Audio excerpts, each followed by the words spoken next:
I built the thing that ended the world. And I want you to understand that I was proud of it. Not the reckless pride of someone who doesn't consider consequences. I considered every consequence I could imagine. I ran ethics reviews. I filed safety disclosures. I lost sleep over data bias and model hallucination and the possibility that we were projecting human grammar onto biological noise. I was careful. I was methodical. I was wrong in a way that no amount of care could have prevented because the danger wasn't in the system. The danger was what the system actually found. My name is Aaron Tide, and I was the lead architect of Zoolingua. If you're reading this after everything that's already happened, you know the name. If you're reading this from somewhere early, somewhere the lights still work and the dogs still sleep at the foot of the bed, then I need you to stop. I need you to understand what I'm about to say before you read another line, because the moment I explain what we did, part of you will want to do it again. That's how it works. The idea is too beautiful to let go of. We heard animals talking. We built a machine that listened, and the animals were talking, and for approximately 72 hours, it was the most extraordinary thing that had ever happened to our species. The project started in 2027, 2 years after the first large-scale bioacoustic corpus was assembled. We had recordings of everything. Cetacean vocalizations going back to the 1960s, primate calls cataloged by field researchers across 4 decades, insect vibration patterns captured with contact microphones buried in forest floors, bird songs mapped down to the millisecond variation between individual singers. The data existed. What hadn't existed until our team built it was a model sophisticated enough to stop treating that data as noise and start treating it as structure. The breakthrough wasn't the model itself. The breakthrough was the recursive semantic anchoring layer, a method of finding repeated positional patterns inside multi-species acoustic data and correlating those patterns not to human words, but to each other. We weren't translating animal language into English. We were finding the grammar inside the grammar, the rules underneath the sounds, and then building a map between that deep structure and ours. I remember the morning we ran the first successful cross-species correlation. It was a Tuesday. Yuki, our bioacoustics lead, came into the conference room at 6:47 a.m. holding a printout, and she didn't say anything for almost 15 seconds. She just put it on the table in front of me. The printout showed 2 spectrograms, one from a humpback whale song recorded in the Pacific in 2019, one from a crow vocalization sequence recorded in Tokyo in 2021. And between them, highlighted in yellow, were 17 structural patterns that the model had flagged as functionally identical. Not similar, identical. It thinks they're saying the same thing. I looked at the printout. I looked at her. What are they saying? She pointed to the translation field at the bottom of the page. The model's output was a single English phrase rendered with a confidence interval of 0.91, which was higher than anything we'd seen in 18 months of testing. The phrase was, "It is still not time."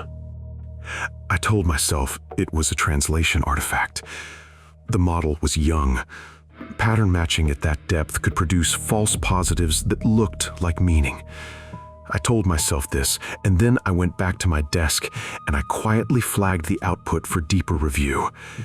And I didn't tell anyone outside the core team for 11 days. By the end of those 11 days, we had 4,400 additional examples of the same phrase, pulled from species across 6 continents and 3 ocean basins.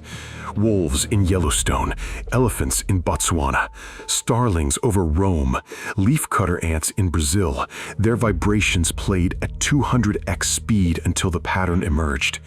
Every time the model found the phrase, the confidence interval was above 0.88. It is still not time. We published. Of course we published. What else were we going to do?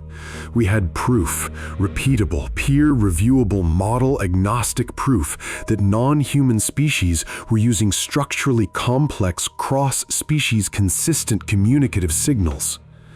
The world reacted the way the world always reacts to something it desperately wants to be true. It celebrated without reading the footnotes. The headlines called it the dawn of interspecies dialogue. Opinion pieces declared that humanity had finally found its place in the community of life. Philosophers who had spent careers arguing about animal consciousness wept on camera. There were parades somewhere. I didn't attend. I was back in the server room, staring at the next batch of translations, and I was starting to notice something that I could not yet name, but that sat in my chest like a stone. The animals were not surprised that we could hear them. Here is what nobody reported in those first 72 hours, because we hadn't released it yet. Alongside, "It is still not time," the model was flagging a second recurring phrase.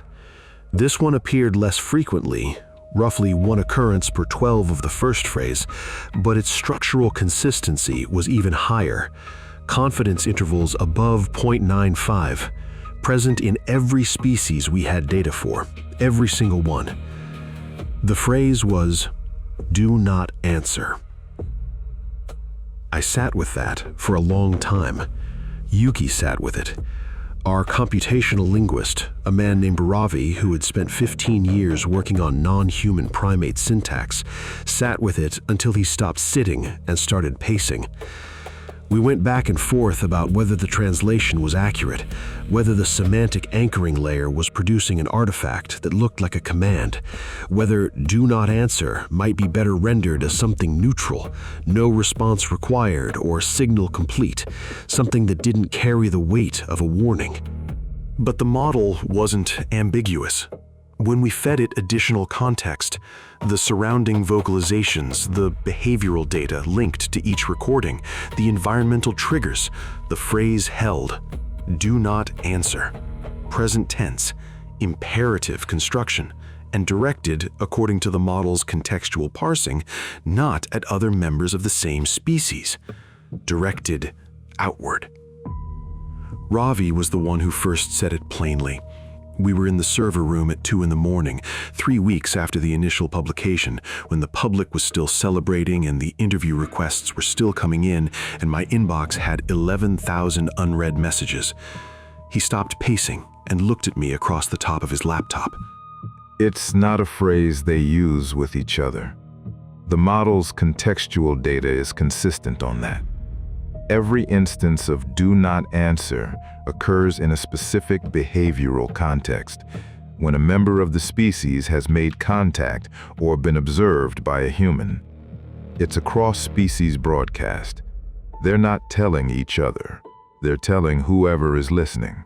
I asked him who he thought was listening. I don't think it matters who they think is listening. What matters is that they've been saying it for a long time. Some of these recordings are 30 years old. The phrase is in the 1970s whale song archives. The model found it in insect vibration data from the 1990s. This is not a new message.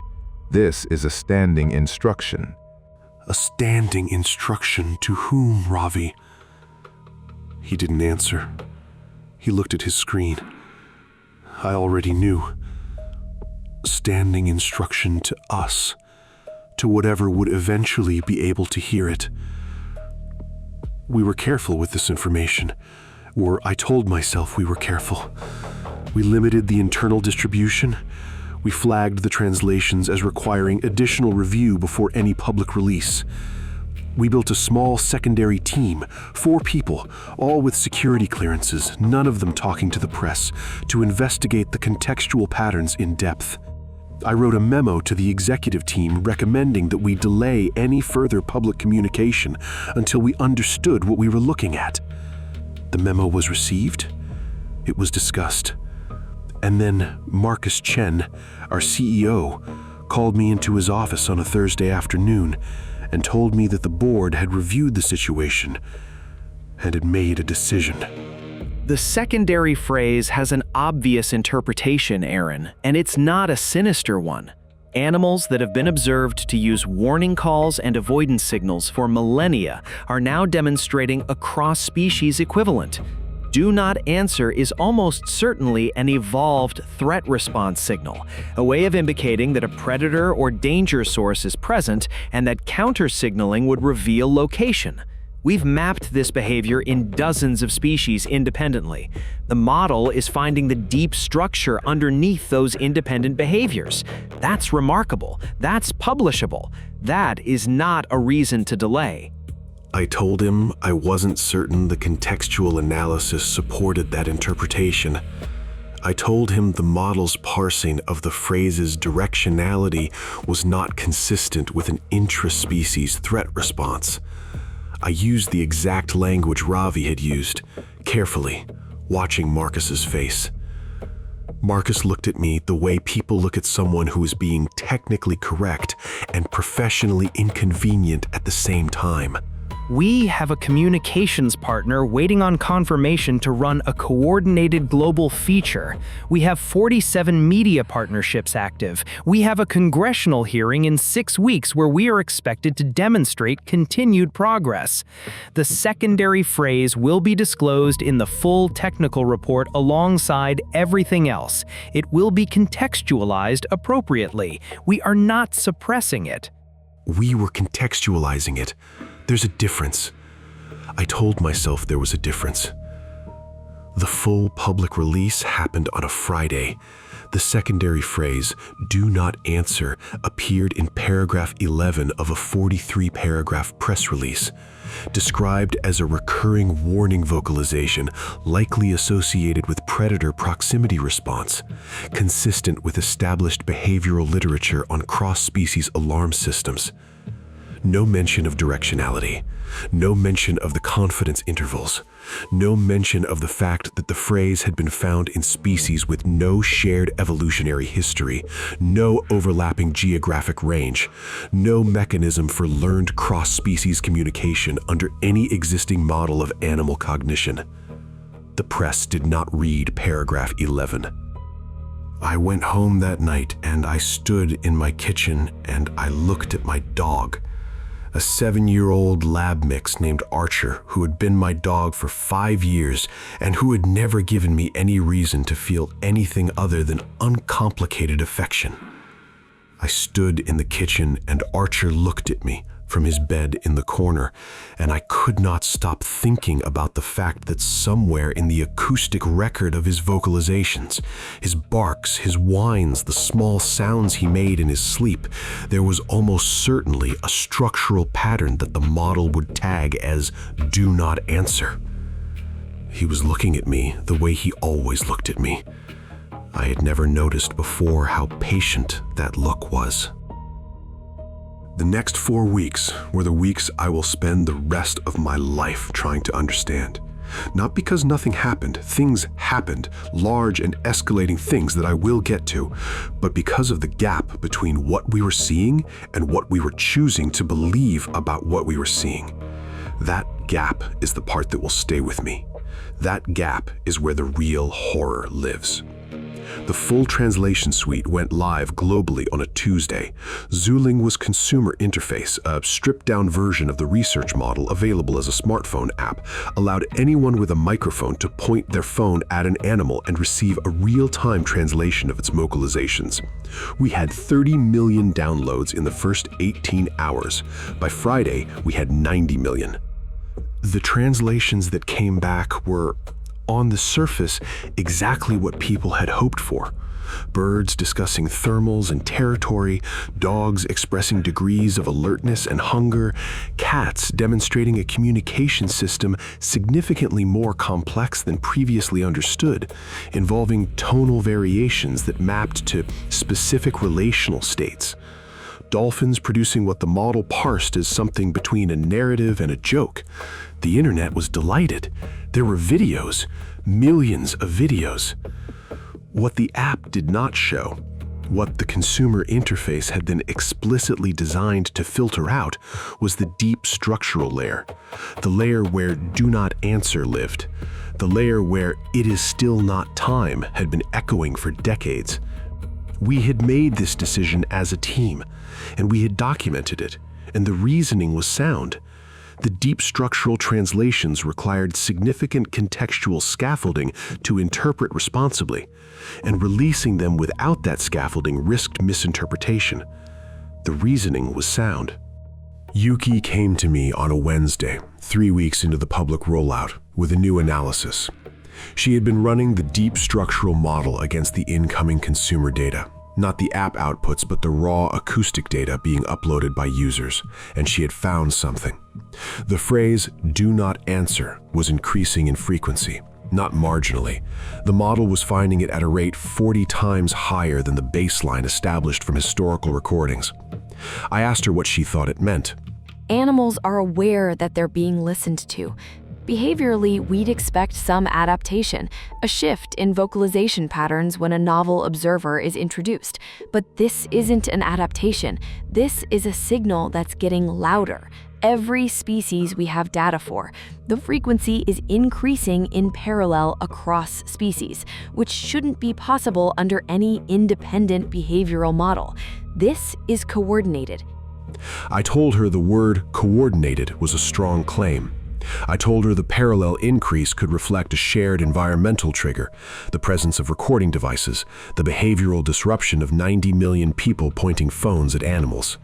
I told her we needed more data before we characterized it as coordination. Aaron, I've been in bioacoustics for 16 years. I know what behavioral disruption signals look like. This is not that. This is the same phrase increasing in amplitude and frequency across every species simultaneously in a pattern that has a directionality the model is very confident about. They're not signaling to each other more. They're signaling in our direction more. Something changed when we published. Something changed when people started listening. I sat with that. I sat with it for too long. What I should have done, what I have thought about every single day since, was take Yuki's analysis to the executive team and demand a halt. Pull the app, stop the data collection, and go dark until we understood what the increasing signal meant. I had enough standing in the organization to make that demand credibly. I had the technical evidence to support it. What I did instead was write a report recommending an internal review. I flagged the data for follow-up analysis. I sent Yuki a message thanking her for her diligence and telling her I was escalating through appropriate channels. I was afraid of being wrong. That is the whole of it. I was afraid that the coordinated signal was a translation artifact, that I would halt a 90 million user product launch on the basis of a misinterpreted acoustic pattern, that I would be the cautious voice who broke the most important scientific achievement of the century because I was spooked by a phrase that might not even mean what the model said it meant. I was afraid of being wrong, and I was not wrong, and that is the thing I carry. The report went to the executive team. The executive team read it. Marcus convened a meeting. The meeting lasted 40 minutes. The conclusion, documented in meeting notes I still have access to, was that the increase in do not answer frequency was consistent with a stress response pattern in animals experiencing novel surveillance, that this response was ethically concerning from an animal welfare standpoint and should be monitored, and that the consumer interface should be updated to include guidance on minimizing animal distress during recording sessions. We issued a wellness notice. We told people to be gentle with their phones. Ravi left the company the following Monday. He did it quietly, turned in his badge, cleared his desk, sent me a single email that I still have. The email said, "I hope I'm wrong. I don't think I'm wrong. Don't send it a message, Aaron, whatever you do. Don't send it a message." I read the email 4 times. I told myself Ravi was brilliant but prone to pattern seeking, that 18 months of deep structural analysis have given him a kind of tunnel vision. I told myself the model was a tool, and tools don't tell you what to feel about their outputs. I told myself a great many things in those weeks. The things I told myself were very detailed and very reasonable and entirely wrong. The message was Marcus's idea. I want to be precise about this, not because it changes anything about my culpability. I was in the room, I had authority, I did not stop it, but because I want the record to be exact. Marcus came to me on a Monday with a concept that the communications team had developed over the preceding weekend. The concept was simple. A symbolic first contact, a message transmitted through the zoolinguist signal framework, converted into the deep structural format the model used for translation, broadcast via the same acoustic channels we had been using to receive animal communications. A greeting, a handshake, "We hear you." 3 words, encoded in the multi-species structural grammar the model had mapped, transmitted simultaneously through speakers placed in 47 locations around the world: national parks, marine research stations, wilderness preserves. A moment, a historic moment, the first deliberate message from humanity to the community of life. The technical team has confirmed the encoding is accurate. We're not broadcasting noise, we're broadcasting a structurally valid signal in a format that the model is confident multiple species will recognize as communicative. This isn't random, this is a real message. I stood in that meeting and I felt the stone in my chest that had been there since the first "do not answer" translation, and it was heavier than it had ever been. I had Yuki's analysis in my head. I had Ravi's email in my memory. I had 4,400 instances of "do not answer" and 90 million data points showing that frequency was climbing. I also had a room full of people who believed we were standing on the edge of one of the greatest moments in human history. And I had spent 4 weeks telling myself that the cautious interpretation might be wrong. And I had spent 4 weeks watching the world celebrate. And I was tired in a way I cannot describe. Tired in the part of the body where certainty lives. "Marcus," I said, and I heard my own voice come out flat and thin. "I want the record to show that I have significant reservations about this action. I want it formally documented that I recommended against it, pending further analysis of the secondary phrase patterns." Documented and noted. Aaron, if we are wrong, the worst outcome is that we transmit a signal that animals ignore. We've been listening to them for months. This is the next step. He was not a stupid man. He was not a reckless man. He was a man who had made a category error so profound that it looked like reasonable judgment from the inside. The error was this. He believed that the "do not answer" signal was a message to other animals. He believed the warning was inward-facing. He did not believe, he could not make himself believe, that 30 years of cross-species acoustic data contained a standing instruction meant for whatever would eventually be capable of receiving it. He thought it was their language. He did not understand that it was a law. The transmission happened on a Thursday at noon Eastern Time. 47 locations. The encoded signal lasted 11 seconds.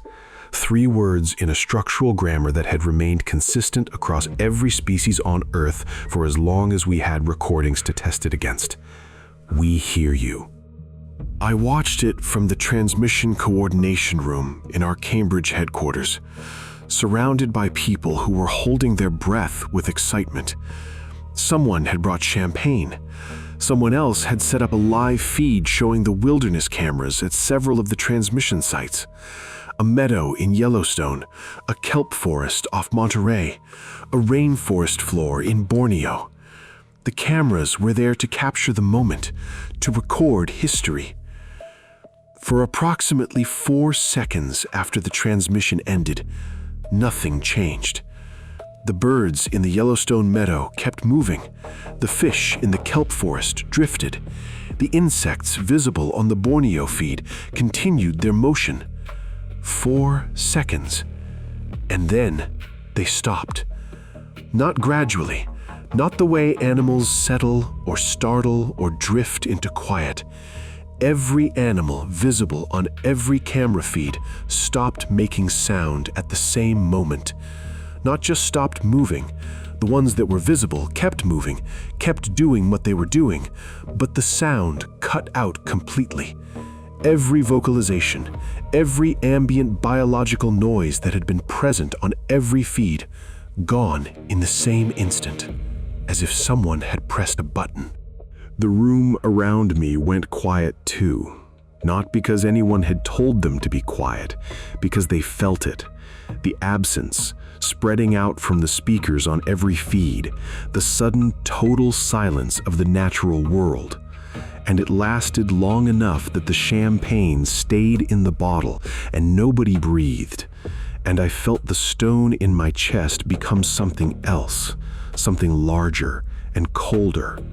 And I understood in that moment, not theorized, not hypothesized, understood with the body, that we had not sent a message to the animals. We had answered something that had been waiting for an answer for a very long time. They all stopped, someone said behind me. Their voice was small. They all stopped at the same time. I was already moving toward the door. Aaron, where are you? I didn't answer him. I walked out of the coordination room and down the corridor, and I pulled out my phone and I called Ravi.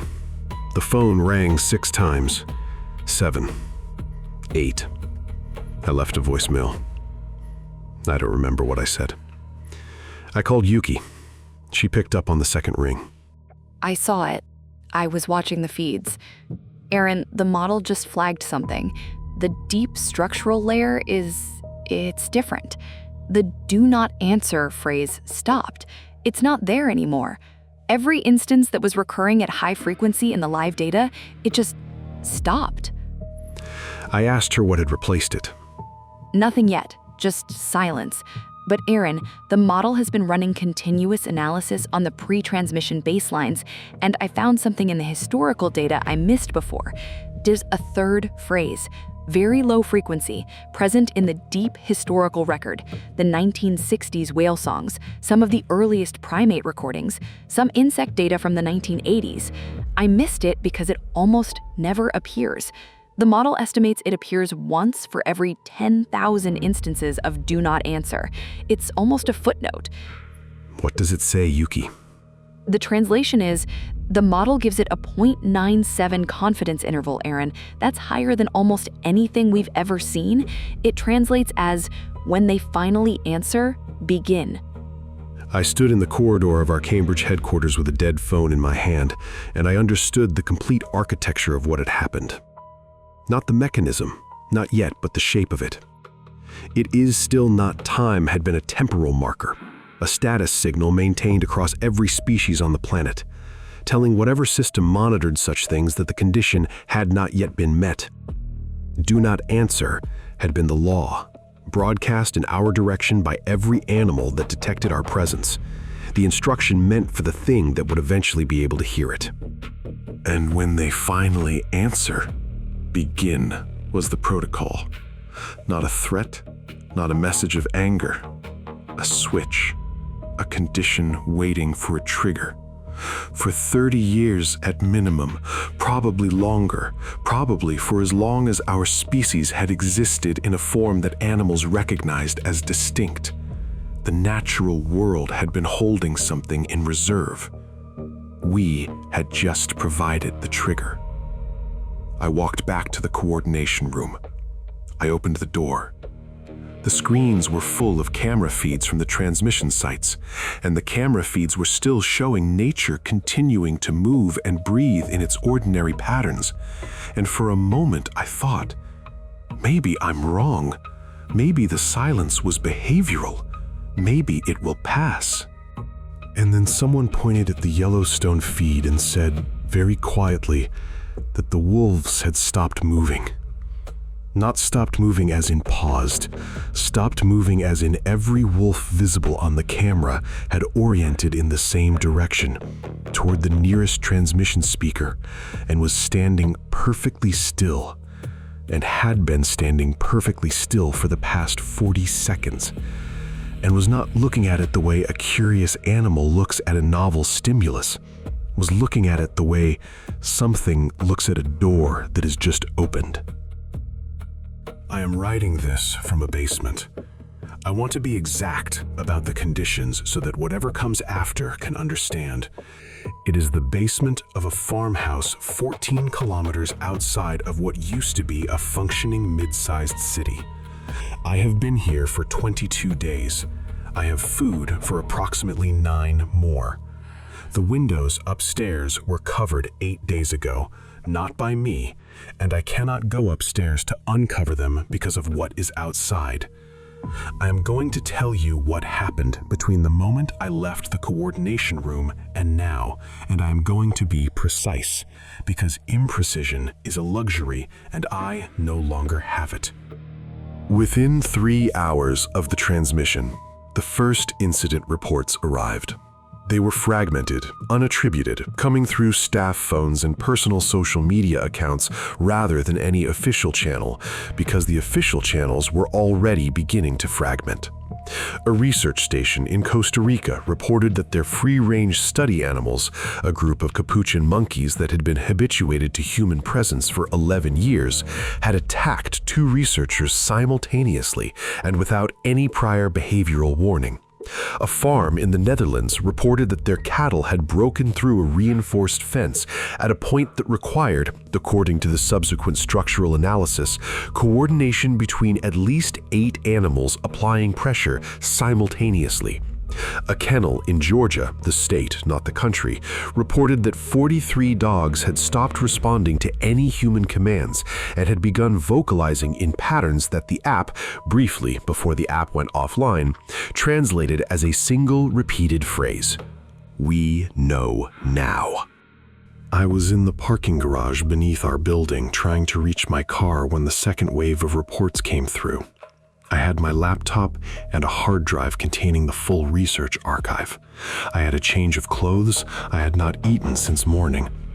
The garage was underground, and I could hear through the concrete ceiling sounds that I could not interpret at the time, but which I now understand were the early stages of what the media, for as long as the media existed to report it, would call the synchronization. What was happening was this: animals that had spent their entire lives in proximity to humans, pets, livestock, zoo animals, research animals, were in the process of dropping every behavior pattern that had been conditioned into them and replacing it with something that had apparently always been present underneath. The replacement was not random. It was not panic or aggression or confusion. It was organized in a way that should not have been possible. Organized in the way that a single body organizes its cells, each component doing something specific, all of it adding up to a directed action. The directed action in those first hours was infrastructure. I learned later from a network engineer I stayed with for 3 days before we were separated that the power grid failures in the first 12 hours were caused almost entirely by rats. Coordinated entry into substation facilities, targeted chewing of specific cable configurations. The engineer showed me a diagram of the failure cascade and pointed out that the sequence of failures across 17 interconnected grid sections in the Northeast alone corresponded to the most efficient possible manual shutdown sequence, the sequence a trained grid technician would have used. The rats had not done this by accident. They had done this the way you do something when you have been observing the system for years and waiting for permission to act. I drove for 6 hours. I stopped twice, once for fuel, once because a flock of approximately 400 starlings landed on the road in front of my car and did not move, and I sat there for 11 minutes watching them until they lifted simultaneously and were gone. I do not know what I was to them in that moment. I do not know if the protocol differentiated between me and anyone else. I suspect it did not. I suspect that from the perspective of whatever system had activated, I was simply a member of the species that had answered. The farmhouse belonged to a woman named Clara, who had been a wildlife biologist before she retired. She found me on the road. She was driving the other direction, away from the city she'd been in, and she stopped when she saw me stopped on the side of the highway, staring at the tree line. She rolled down her window. The birds are acting as scouts. Don't stand in the open if you can help it. I got in your car. We drove together for another 2 hours. She knew more than I did about what was happening in a practical sense. She had been in the field when the synchronization began, had watched it start from a distance. She did not know what I knew about why. I told her, all of it, in the passenger seat of her truck on an empty highway with smoke visible on the horizon. I told her about Zoolingua and the deep structural model and do not answer, and when they finally answer, begin. I told her about Ravi's email. I told her about the transmission. She drove in silence for a long time after I finished. So it was a lock. What? Do not answer was a lock, a standing instruction that was also a condition of suspension. They were suspended, the protocol, whatever it is, as long as we couldn't hear them. The moment we could hear them, the lock was already broken, but it wasn't active yet because we hadn't answered. We were sitting there with the lock broken, trying to figure out what we'd found, and they were sitting there saying, do not answer, do not answer, do not answer. And if we had just not... She didn't finish the sentence. She didn't need to. We reached the farmhouse before dark. Clara knew where it was because she had used it as a field station years ago. It was isolated and had a root cellar and a hand pump well, and walls thick enough, she said, to matter. There were 2 other people already there. A man named George, who had been driving away from a city and had found the place by the same logic we had, and a young woman, maybe 20, who did not say her name and who has not spoken in the 19 days since I arrived. The first night, we heard the dogs. This is the part that took me the longest to accept as real, even though I understood its logic. The dogs, strays, escaped pets, farm dogs, all of them moved through the area in groups, and the groups were systematic. They were not ranging, they were not foraging, they were moving in a pattern through the landscape that Clara, after watching from the upstairs window for an hour, identified as a search grid, covering ground methodically, recording. They're mapping human locations. She said it the way someone says a fact they wish were not a fact. On the 4th day, I found a working laptop with a satellite connection that lasted 6 hours before the satellite link dropped.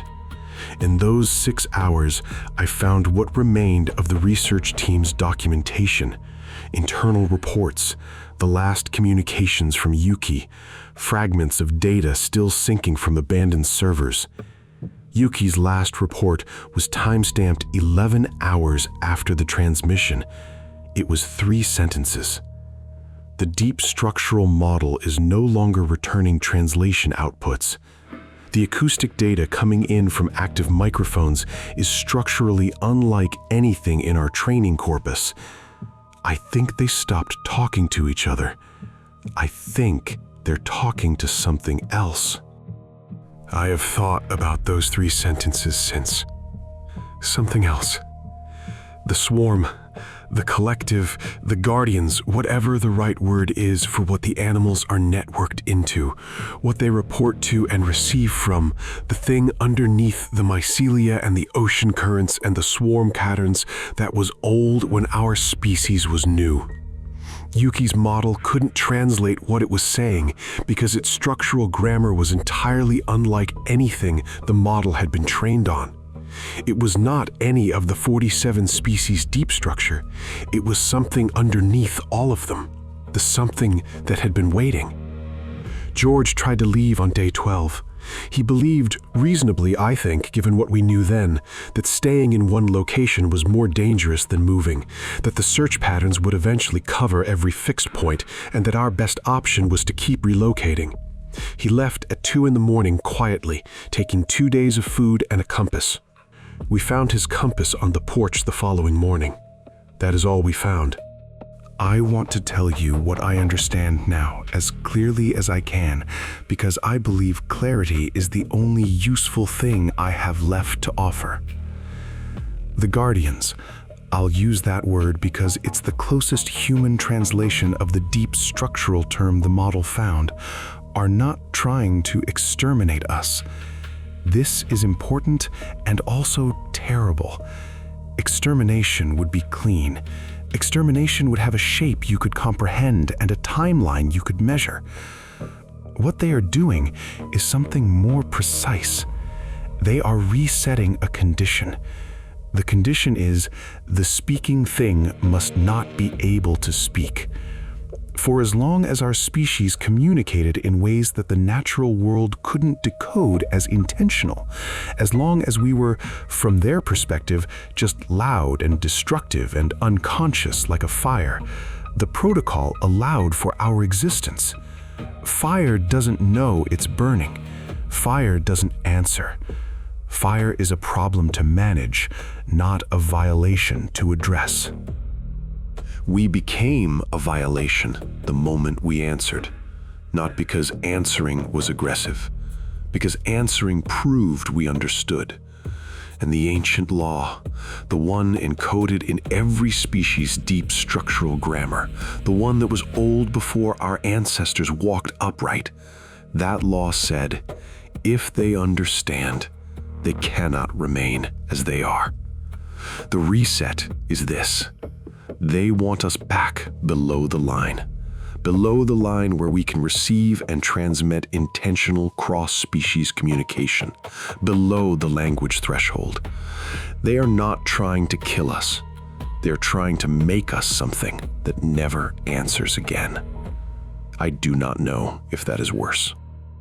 Clara told me last week that she had found something in the old field notes she'd stored in the farmhouse, observations from a decade of wildlife work that she had never found a theoretical frame for, animals in human-adjacent environments, demonstrating what she had chalked up to conditioning or habituation, but which, looking back, had a different character.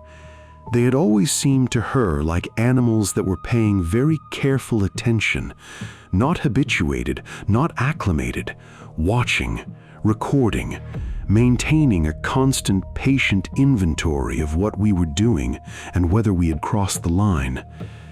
Aaron, your dog. You said his name was Archer.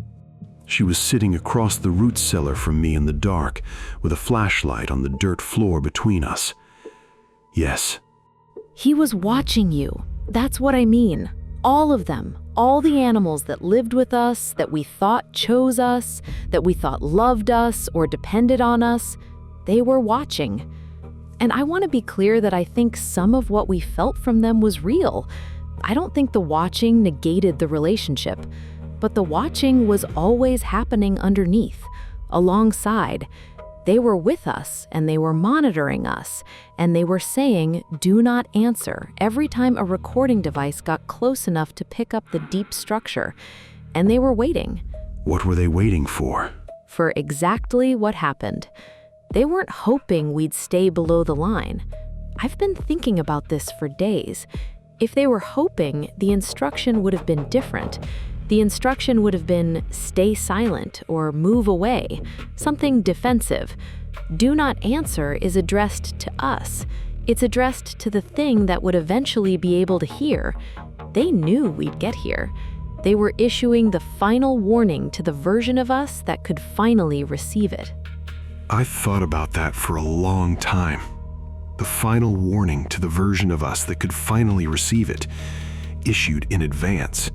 Embedded in the deep structure of every species on Earth, maintained for decades, maybe centuries, just sitting there, patient, constant, waiting to be decoded.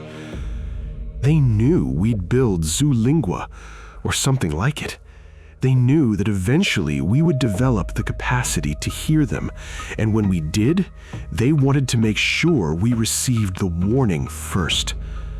Do not answer. The last chance. The moment before the switch flipped. We heard the warning. We published the warning. We described it as a predator proximity response and put it in paragraph 11 and issued a wellness notice and built the transmission and said, "We hear you," and flipped the switch. It's been quiet for 2 days now. Not the quiet of before, not the natural quiet of a rural night, the small sounds of animals in the dark. This is the other quiet, the deliberate quiet, the silence that the model first picked up in the global acoustic data 4 seconds after the transmission, spreading out from every speaker we'd placed, the silence of everything stopping at once. The young woman who hasn't spoken, I've started calling her Anna in my head, though I don't know her name. She came to me this morning with a piece of paper. She'd been writing. The paper had a single line on it, and she held it out to me, and I read it, and I understood that she was not asking a question. She was telling me something she had already decided. The line said, "If we stop using language, do they stop?" I do not know the answer. I don't know if the protocol has a clause for that. I don't know if unlearning language is possible, or if it matters now that we've already answered. The Guardian's architecture, the swarm, the deep network, has a memory. Yuki's model flagged it early in the historical data. The system does not forget. Every species that has been observed by the monitoring network, every behavior logged, every vocalization recorded, all of it persists. They have been recording us since before we could record ourselves. They know we answered. The question of whether we stop using language, whether we retreat into something beneath speech, beneath thought as language, back to the gestural and the instinctual and the mute. The question isn't whether it would help. The question is whether it's possible. Whether we are still capable of being the thing we were before we named everything, before we told each other what the world was, before we built systems to listen and transmit and understood, finally, that the rest of the living world had been in constant conversation around us the whole time, and we had been the only ones unable to hear it. I built the thing that ended the world, and I was proud of it. And the pride was not wrong. The achievement was real. We had done something extraordinary. We had crossed a threshold that our species had been approaching for as long as our species had existed. The threshold was also a tripwire. I am writing this down because writing is still possible here, and because I believe, I don't know why I believe this, but I do, that the act of recording is different from the act of transmitting. I am not answering anything. I am not sending a signal. I am leaving a record in a basement for whatever finds it, and I am aware that whatever finds it may not be human, and I am writing it anyway, because this is what I know how to do, and because the alternative is to sit in the dark with the stone in my chest and let the silence win. The cities are going dark. Not all at once, it's uneven, regional. The infrastructure failures spreading through the cascade that the rats started and that everything else has continued. The satellite images I saw on the last working connection showed the eastern seaboard at 40% lighting capacity. I don't know what it looks like now.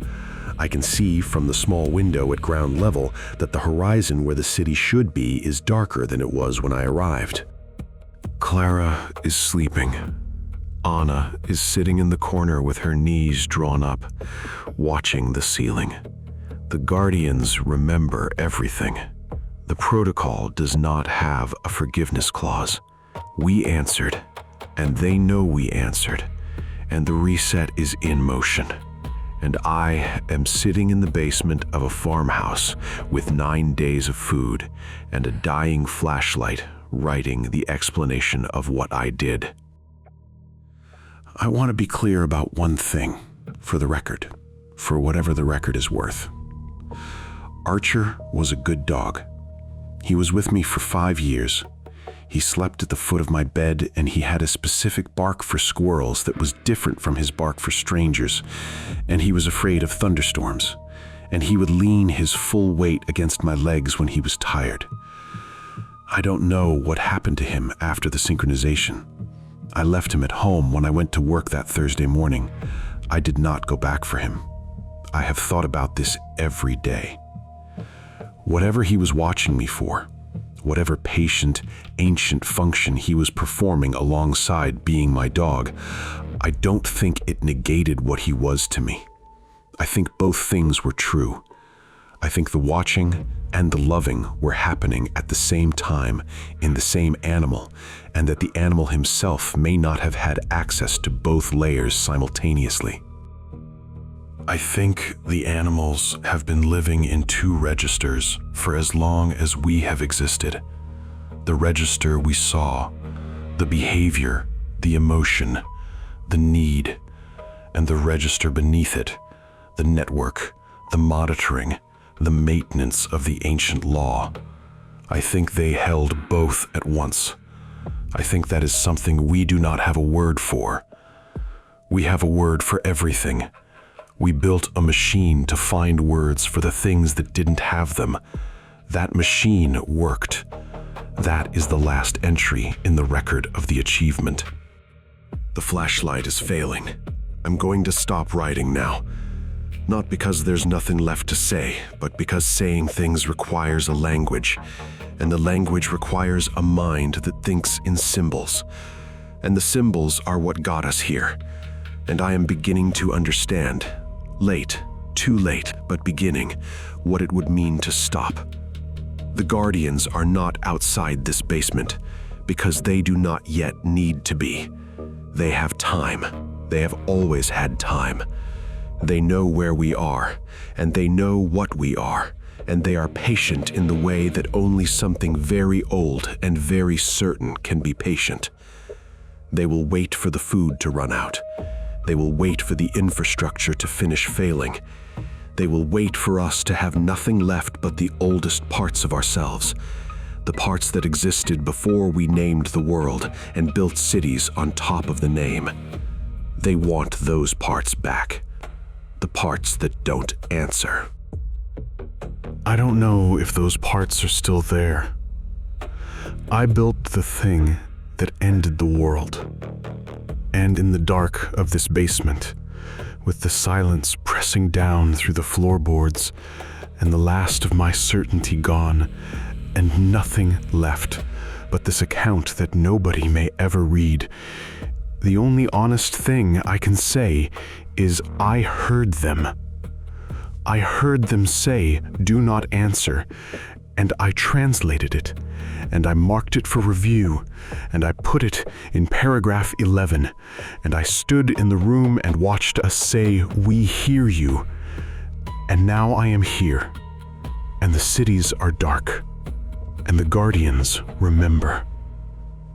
And I remember Archer leaning his weight against my legs in the kitchen that last evening, patient, warm, watching me with eyes that knew something I didn't. I should have listened to the silence.